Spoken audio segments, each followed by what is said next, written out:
మీలో చింతామణి వినాయక్ వైద్య గారి కోసం ఎంతమందికి తెలుసు? తెలియకపోతే ఈ వీడియో ఎండింగ్ వరకు చూడండి. అలాగే ఈ వీడియోని లైక్ చేసి మన ఛానల్ని సబ్స్క్రైబ్ చేయండి.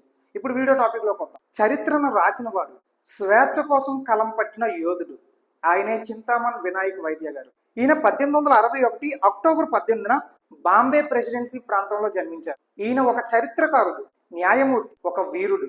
చింతామణి వైద్య గారు స్వాతంత్ర ఉద్యమంలో పాల్గొన్నారు. ఆయనకు భారతదేశ చరిత్రపై ఉన్న ఆసక్తి ఆయనను ఒక యోధుడిగా మార్చింది.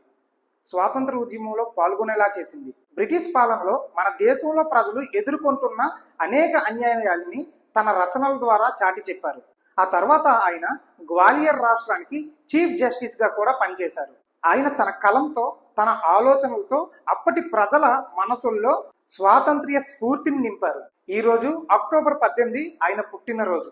మనమంతా చింతామణి వినాయక్ వైద్య గారిని ఈ రోజు గుర్తు చేసుకుందాం. ఇలాంటి వీడియోస్ నా నుండి డైలీ ఒకటి వస్తుంది. మన కంటెంట్ మీకు నచ్చితే తప్పకుండా ఈ వీడియోని లైక్ చేసి ఛానల్ సబ్స్క్రైబ్ చేసుకోండి. అలాగే ఈ వీడియోని మీ ఫ్రెండ్స్ అండ్ ఫ్యామిలీకి షేర్ చేయండి. మరొక వీడియోతో మళ్ళీ కలుద్దాం.